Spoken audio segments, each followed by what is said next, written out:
ప్రస్తుతం అయితే మాత్రం ఈ రోజు ఐబొమ్మకు సంబంధించిన ఏమైతే ఇప్పటి వరకు 5 రోజుల పాటు విచారణ చేశారు. 5 రోజుల్లో కూడా కొంత కీలకమైన సమాచారాన్ని రాబట్టినప్పటికీ కూడా ఆయన తెలియదు, గుర్తులేదు అని చెప్పన్న కొన్ని సమాధానాలు చెప్పిన నేపథ్యంలో పోలీసులు ఇంకా విచారిస్తే చాలా విషయాలు బయటకు వస్తాయి. అంటే ప్రధానంగా పోలీసులు నిన్న పవర్ పాయింట్ ప్రజెంటేషన్లు చాలా స్పష్టంగా ఎలా చేశాడు, ఏ రకంగా పరిచయం చేశాడు అన్న దాని మీద చాలా స్పష్టమైన సమాచారాన్ని హైదరాబాద్ అడిషనల్ సిపి శ్రీనివాసులు గారు చాలా స్పష్టంగా ఇవ్వడం జరిగింది. సో ఇదే కాకుండా అంటే ఐబొమ్మ రవినే దీంట్లో కీలకంగా ఉన్నాడు, ఒక్కడే ఉన్నాడు అని చెప్పండి కాకుండా దీంట్లో అంటే అతనికి వెబ్సైట్ గురించి, వెబ్ డెవలప్మెంట్ గురించి ఐడియా ఉంది, కానీ సర్వర్లు మెయింటైన్ చేయడం, విదేశాల్లో సర్వర్లు కొనడం, తర్వాత ఈ టెక్నాలజీ ఏమైతుందో ఈయన ఐబొమ్మ లాంటి కొన్ని వెబ్సైట్ల దగ్గర నుంచి వీడియోస్ తీసుకుని ఆ వీడియోస్ ను హై ఎండ్ గా క్రియేట్ చేసి అప్లోడ్ చేస్తున్న నేపథ్యంలో ఇతనికి టెక్నాలజీ ఇవ్వడంలో కానీ, ఫైనాన్షియల్ సపోర్ట్ ఇవ్వడంలో కానీ బ్యాక్గ్రౌండ్ ఇంకా పెద్ద తలకాయలు అంటే ఇంకా ఉన్నారు కొంతమంది అని చెప్పి అనుమానిస్తున్న నేపథ్యంలో ఖచ్చితంగా మరోసారి విచారణ చేస్తే ఇంకా కీలకమైన విషయాలు రాబట్టొచ్చని చెప్పిన నేపథ్యంలో నాంపల్లి కోర్టులో 7 రోజులు కస్టడీ కావాలని కోరారు. దానికి సంబంధించిన జడ్జిమెంట్ ఈ రోజు రానుంది. సో ఈ రోజు కూడా మళ్ళీ ఖచ్చితంగా ఈ విచారణ సంబంధించి ఎన్ని రోజుల పాటు కస్టడీకి ఇస్తారు, పోలీస్ కస్టడీకి ఇస్తారు, దాని మీద సస్పెన్స్ ఇంకా కొనసాగుతుంది. మరి కాసేపులో దాదాపుగా 11:30-12 గంటల లోపల ఖచ్చితంగా జడ్జిమెంట్ వస్తుంది. నిన్న ఇరువైపుల వాదనలు కూడా కంప్లీట్ అయిపోయాయి.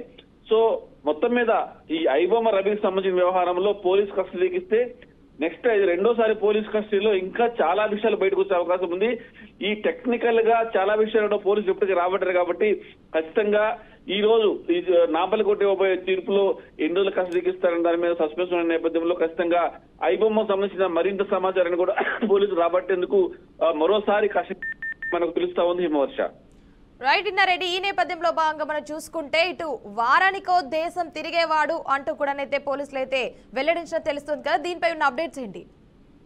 విమర్శ ప్రధానంగా ఆయన సంపాదించిన డబ్బులు కోటలో ఉండటం, ఇవన్నీ కూడా డిజిటల్ పేమెంట్స్ అన్ని కూడా ఏవైతే ఈ గేమింగ్ యాప్ దగ్గర నుంచి చాలా కోట్లాది రూపాయల డబ్బులు అనేవి వచ్చాయి. దాదాపు 20 కోట్లకు పైబడి సంపాదించినట్టు కూడా చెప్తున్న పరిస్థితి. మామూలుగా ఓవరాల్ చూస్తే 300 కోట్లకు పైబడి ఈయన అక్రమ సంపాదన. అంటే ఈ అక్రమ సంపాదన అని ఎలా అంటున్నామంటే ఈ గేమింగ్ యాప్లు అనేవి అంటే మనం సినిమా చూస్తున్నాం అనుకుంటున్నాం, కానీ సినిమా వెనక ఈ డైవర్ట్ అవడానికి గేమింగ్ యాప్లకు డైవర్ట్ అవడానికి లింకులు ఏర్పాటు చేశారు. అది గుర్తించకుండా సపరేట్ గా కోడ్ కూడా రాశారని చెప్తాను కూడా పోలీసులు గుర్తించారు. సో ఇలా వచ్చిన డబ్బుల్ని ఖర్చు పెట్టాలి అంటే చాలా లావిష్ ఖర్చు పెట్టేవాడు.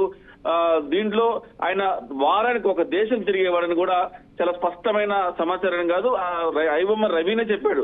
నేను సింగిల్ సార్, నాకు ఎవరు సపోర్ట్ లేరు, నేను ఖచ్చితంగా నాకు ప్రతి వారం ఇలా దేశాలు తిరిగేవాడని చెప్పేసి ఆయన చెప్పాడు. అంటే వచ్చిన డబ్బుల్ని లావిష్ ఖర్చు పెట్టి ఇష్టం వచ్చినట్టుగా ప్రతి వారం కూడా ఒక్కో దేశానికి వెళ్ళేవాడని చెప్పని కూడా పోలీసు విచారణలో తేలింది విమర్శ. రైట్ ఇన్నారెడ్డి, మనం ముఖ్యంగా చూసుకుంటే ఇటు కరేబియన్ పౌరసత్వం కూడా కొనుగోలు చేసినట్టు తెలుస్తుంది కదా, దీని మీద ఏం చెప్తారు మరి?